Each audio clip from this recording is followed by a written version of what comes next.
Hello, I am back again with biology. So this time हम biology के साथ आए हैं और biology का जो चैप्टर हम लोग कर रहे हैं वो चैप्टर है कौन सा बताओ? Yes, cell, the basic structural functional unit of life.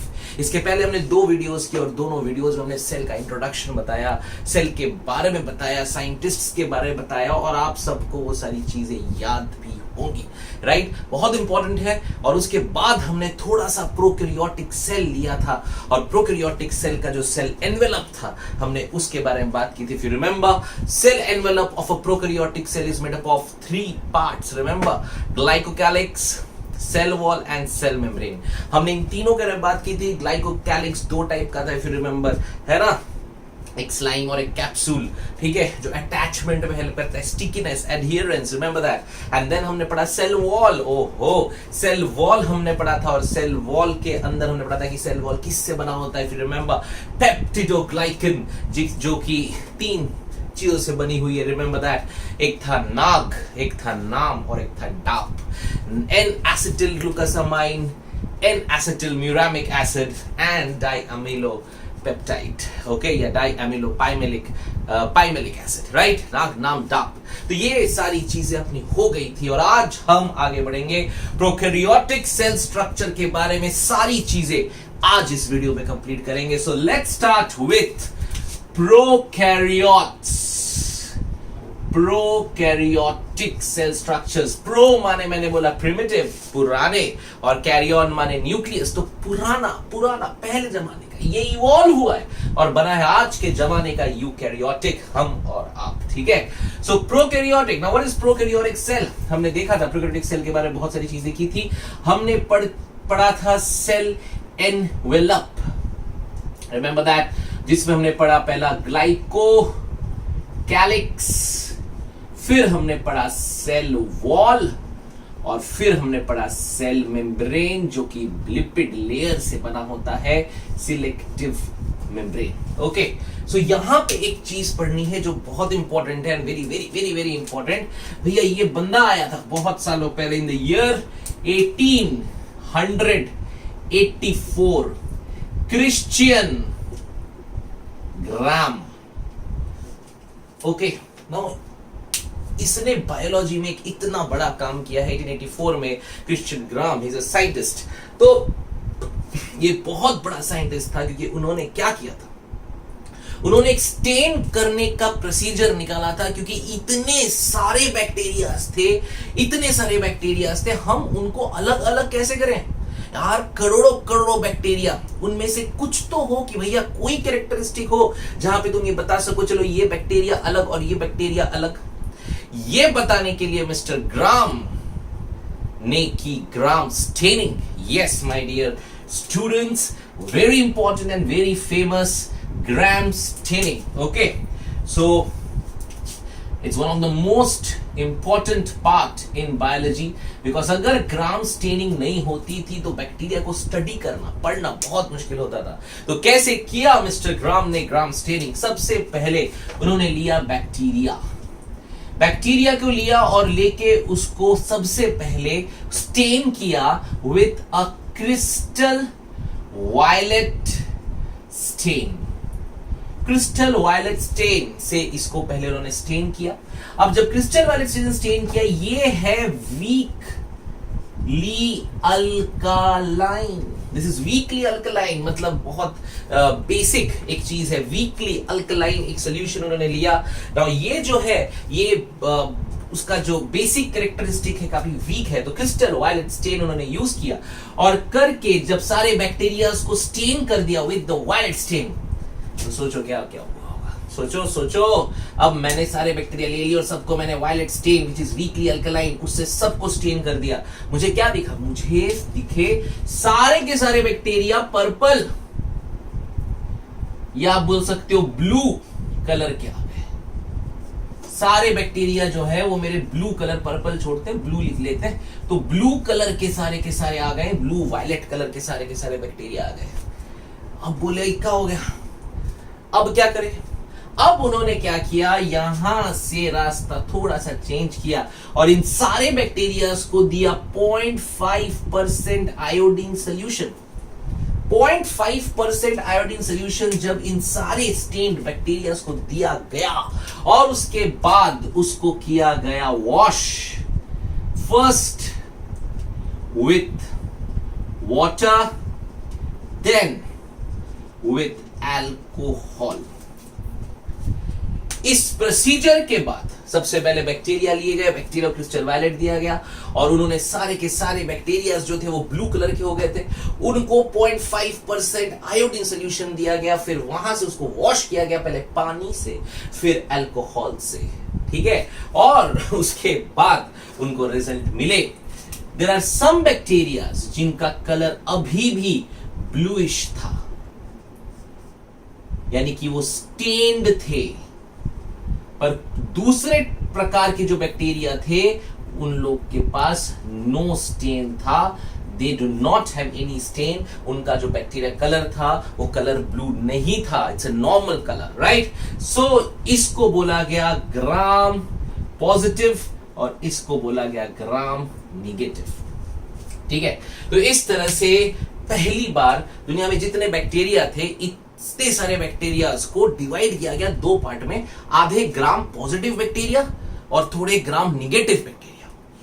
अब बहुत इंपॉर्टेंट हो गया ये, बिकॉज ये पहली बार क्लासिफिकेशन किया गया, नहीं तो कैसे पढ़ते इतने सारे बैक्टीरिया। हाँ, सो ग्राम पॉजिटिव ग्राम नेगेटिव कैसे करते हैं आपको समझ में, प्रोसीजर याद रखना है। बैक्टीरिया को पहले crystal violet which is weakly alkaline, सारे ब्लू हो गए, फिर 0.5% आयोडीन दिया, फिर wash with water, alcohol, acetone से भी वॉश किया जाता है और एंड में हमें क्या मिले, कुछ जो अपना ब्लू कलर रिटेन कर रहे हैं पर कुछ जो ब्लू कलर गंवा चुके हैं, they are Gram negative and gram positive.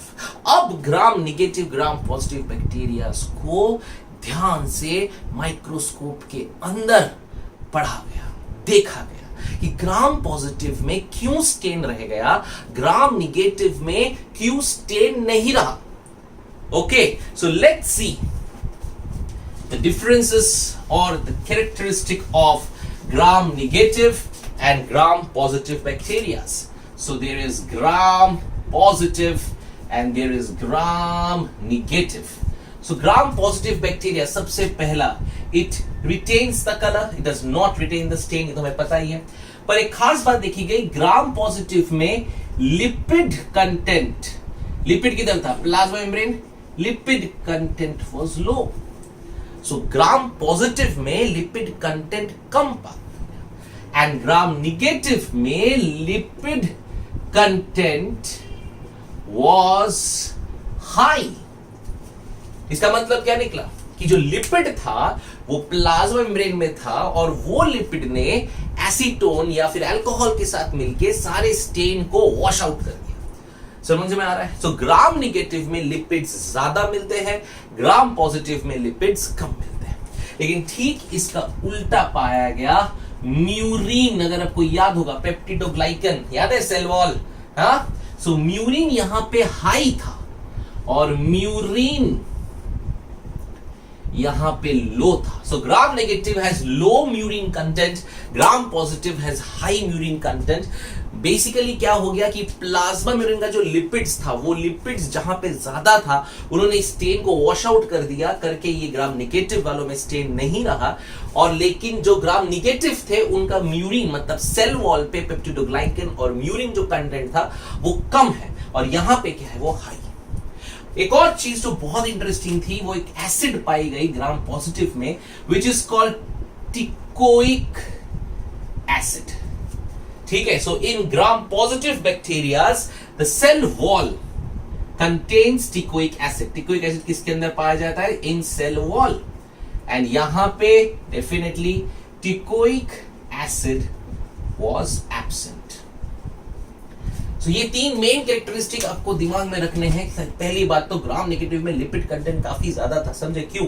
क्योंकि लिपिड ने क्या किया था, लिपिड ने उसने जो अल्कोहल के साथ मिलके पूरा स्टेन वॉश आउट कर दिया था और उसके अंदर म्यूरिन लो था सेल वॉल पे और टिकोइक एसिड्स एब्सेंट थे। यहां पे म्यूरिन भी हाई था और टिकोइक एसिड्स प्रेजेंट थे in the cell wall.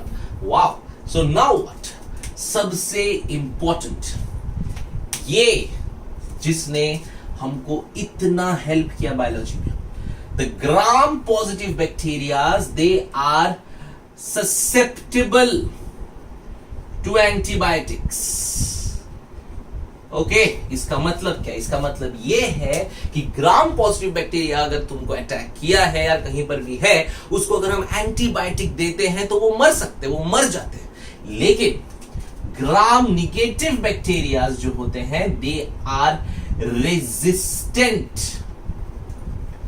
To antibiotics. Oh my god, समझे? तो ज्यादा खतरा तुमको किससे है? Definitely it's gram negative bacteria. So therefore हमने स्टेनिंग करके जब हमको जितने बैक्टीरिया ग्राम निगेटिव मिलते गए तो हमें पता चलता गया ये वो खतरनाक बैक्टीरिया है जो इन्फेक्शन कॉज कर सकते हैं, जो डिजीज कॉज कर सकते हैं, right? And this group of gram negative bacterias are called as pathogens. Remember, जो डिजीज कॉजिंग माइक्रो ऑर्गेनिजम्स होते हैं। So therefore gram negative and gram positive by Christian Gram is a very important part in biology. Okay, so remember, gram negatives are resistant to antibiotics. They are resistant to antibiotics, but gram positives, they are susceptible to antibiotics. वो मर जाते हैं antibiotic दोगे, लेकिन ये नहीं मरेंगे, ये रेजिस्ट कर जाते हैं और आपको इन्फेक्ट करते रहते हैं और बड़ी बड़ी बीमारियां डाल देते हैं। तो जितने भी आप पे बैक्टीरियल बीमारियां आपने पढ़ी है जो इंसानों को होती है और बहुत खतरनाक तरह से होती है, वो बैक्टीरिया ज्यादातर ग्राम निगेटिव होता है। So this is the differentiation, or you can say the characteristics of gram positive and gram negative bacteria. So this is gram positive and gram negative bacteria. एक एक एग्जाम्पल हम लेके चलेंगे। gram positive का example is Bacillus subtilis, Bacillus subtilis, and gram negative very famous E. coli। ठीक है, समझ रहे हो? ई कोलाई हमने सुना हुआ है ना, कितनी तरह से कोलीफॉर्म बैक्टीरिया जो हमको अटैक करते हैं इंटेस्टाइन में और डाइजेशन में बहुत बुरी तरह से। ये सारे जो गंदे वाले बैक्टीरिया होते हैं ना, गंदे छी वाले, गंदे वाले, ये वाले कौन है? सब ग्राम निगेटिव है, समझे? ये अच्छे वाले, ये आते हैं, प्यार से रहते हैं, कुछ हार्म नहीं करते, और अगर हार्म कर भी रहे उन्हें आप एंटीबायोटिक दो, मर जाएंगे। ठीक है, सो ये है। लेकिन ये एकदम छी वाले गंदे, ये अटैक कर देते हैं, इन्फेक्शन कॉज कर देते हैं। ठीक है, so this is the difference between gram negative, gram positive. All of you please note it down, because ये बहुत इंपॉर्टेंट है और काफी जगह पे, नीट पे और एग्जाम्स में आता है। So please remember all the points which I have mentioned here, okay, which is gram positive and gram negative bacteria. Okay, so let's move on to the next part. After gram positive and gram negative bacteria, cell wall के बारे में बात हो गई है, यानी कि हमारा जो सेल एनवेलप है वो हमारा हो गया कंप्लीट। हमने ग्लाइकोकैलिक्स पढ़ा, हमने सेल वॉल पढ़ा, हमने मेम्ब्रेन पढ़ा, और अब हम जाएंगे अंदर और हम पढ़ेंगे द मोस्ट ज्यादा फैला हुआ साइटोप्लाज्म। ला ला ला ला ला, साइटोप्लाज्म।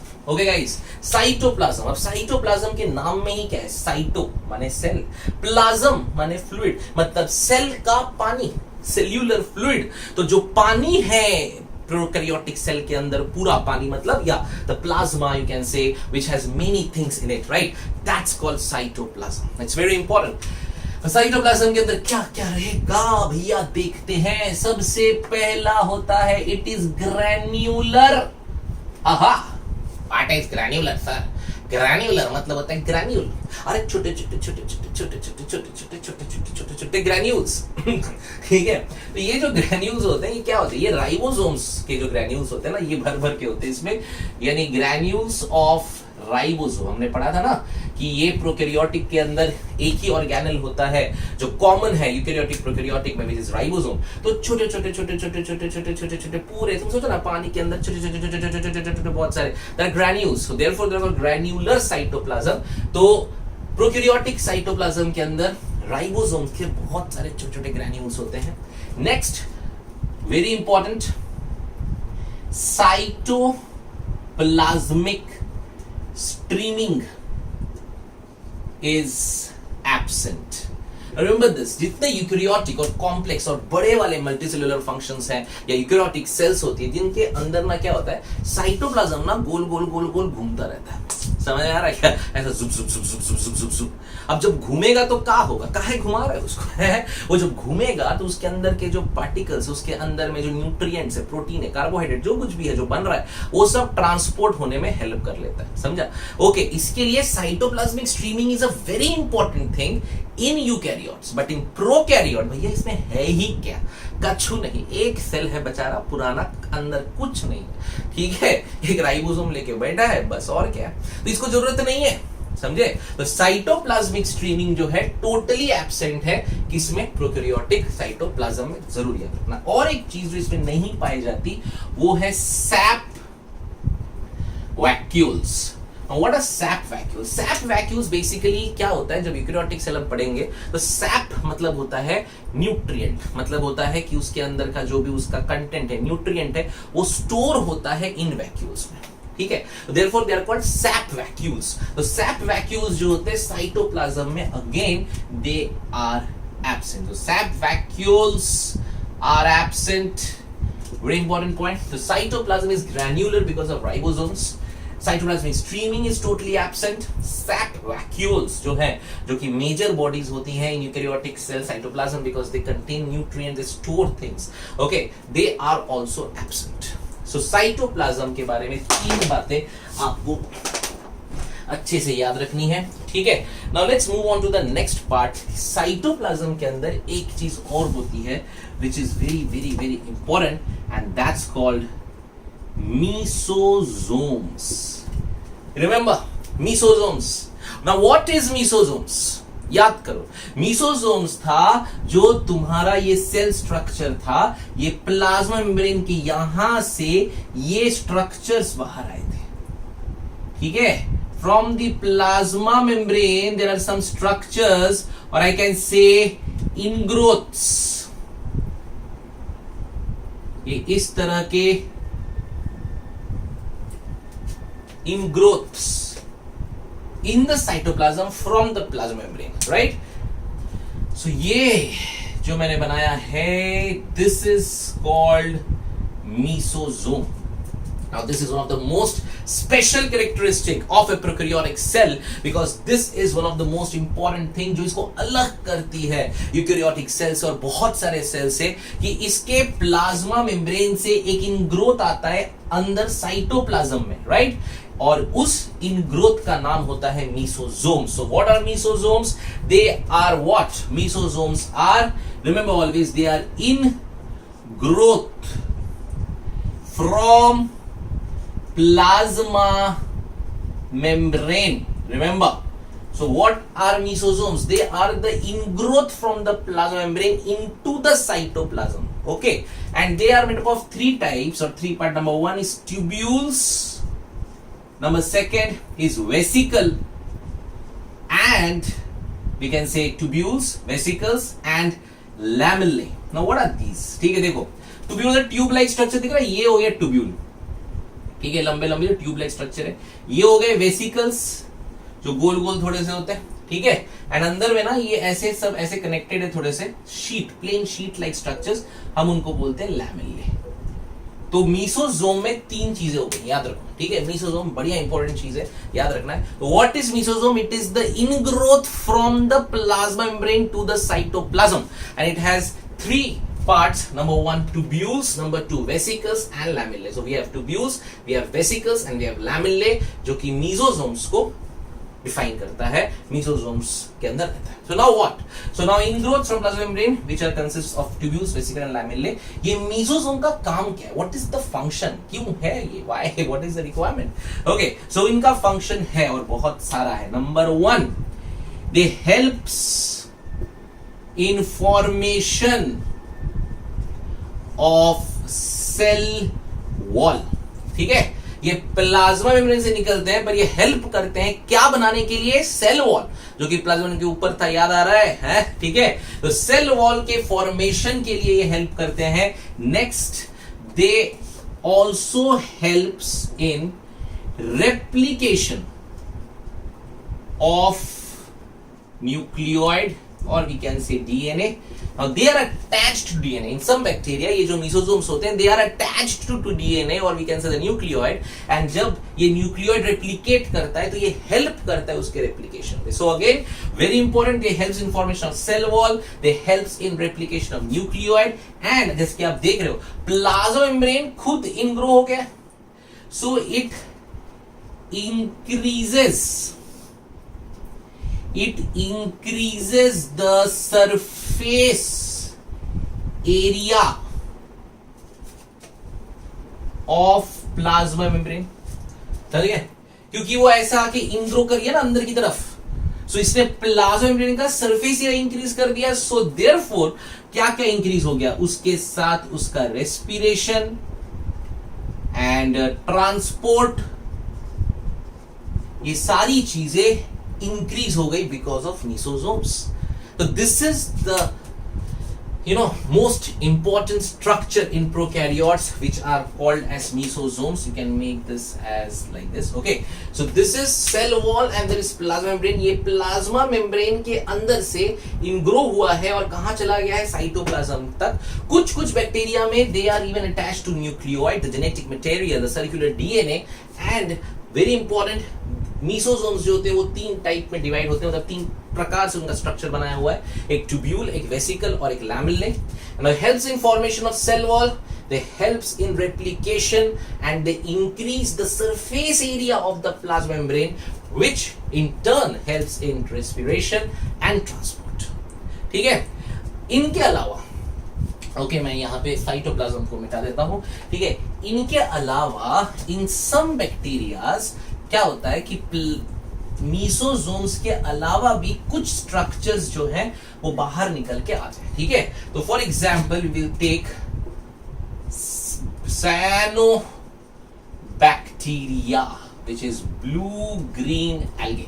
ठीक है, तो सायनोबैक्टीरिया हम सबने पढ़ा हुआ है. तो सायनोबैक्टीरिया में क्या होता है ना कि इनके पास मीसोसोम्स के साथ साथ थोड़े बहुत दूसरे वाले भी इनग्रोथ्स प्लाज्मा मेम्ब्रेन से दिखते हैं ना. What are those ingrowths, very important and remember this because ये बहुत ज्यादा इंपॉर्टेंट है. वो इनग्रोथ्स होते हैं पिगमेंट्स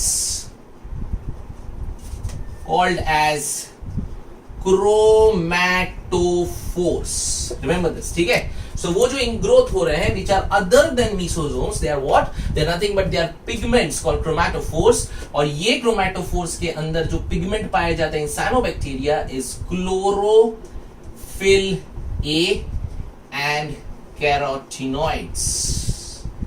समझ गए? तो मतलब in short it's helping cyanobacteria for photosynthesis. ठीक है, so therefore some prokaryotes like cyanobacteria they have other membranous extensions. इनके यहाँ इसके अलावा there are other membranous extensions and those extensions they contain pigments called chromatophores. Chromatophores के अंदर क्या pigment रहता है, chlorophyll A and carotenoids. Remember, ये help करेंगे उसको photosynthesis में, right? So this is about mesosomes. Very important, note it down. और I guess तुमको मेरे साथ साथ याद भी हो जाना चाहिए. देखते हैं एक बार रिवाइज करके फटाफट. हमने पढ़ा सबसे पहले सेल मेम्ब्रेन हमने पढ़ा साइटोप्लाज्म के अंदर हमने पढ़ा it is granular, it has ribosomes. और फिर हमने पढ़ा कि साइटोप्लाज्म जो होता है उसमें साइटोप्लाज्मिक स्ट्रीमिंग नहीं होती है. और फिर हमने एक चीज और बताई आपको कि साइटोप्लाज्मिक स्ट्रीमिंग तो ठीक है नहीं होती है, और उसके साथ सैक वैक्यूल्स भी एब्सेंट होते हैं in cytoplasm. And after that हमने पढ़ा क्या साइटोप्लाज्म के बारे में.